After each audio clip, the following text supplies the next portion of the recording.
In one of the largest overnight assaults since the war in Ukraine began, Russia launched a massive wave of attacks across the country, deploying more than 600 drones and missiles.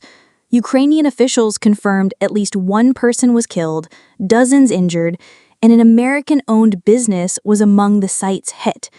Ukrainian President Volodymyr Zelensky called the strike an alarming signal, especially as former U.S. President Donald Trump pushes for Moscow to end its invasion.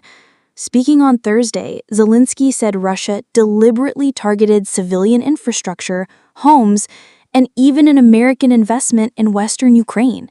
He described the attack as yet another example of Russia's disregard for human life and international norms.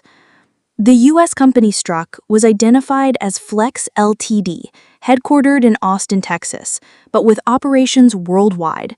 The facility in the Zakarpattia region produces consumer electronics, such as coffee machines. Company representatives stressed that the plant manufactures only civilian goods and has no connection to defense production. Following the strike, Flex confirmed that emergency evacuation procedures were carried out, though several workers and contractors were injured. 6 remain hospitalized, and their families are being supported. The attack on Mukachevo, a city in Zakarpattia, just 30 miles from the borders of Hungary and Slovakia, both NATO members, underscores how dangerously close the conflict has crept to the alliance's doorstep.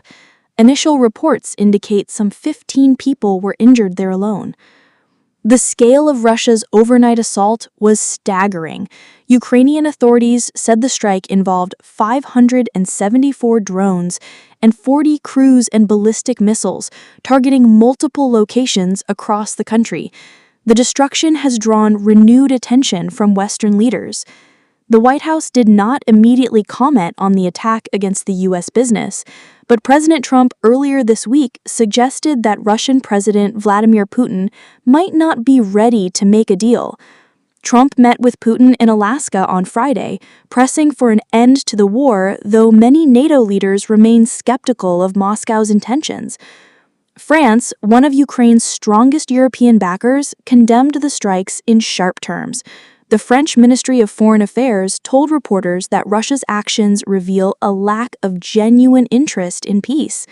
The statement also reiterated France's support for Trump's diplomatic initiative, calling for a just and lasting resolution to the war while continuing to stand firmly with Ukraine. As Ukraine counts the cost of this latest strike, the targeting of a U.S.-owned civilian business near NATO borders adds a new layer of international concern. It highlights not only the ongoing suffering of Ukrainians, but also the broader risks this war poses far beyond the battlefield.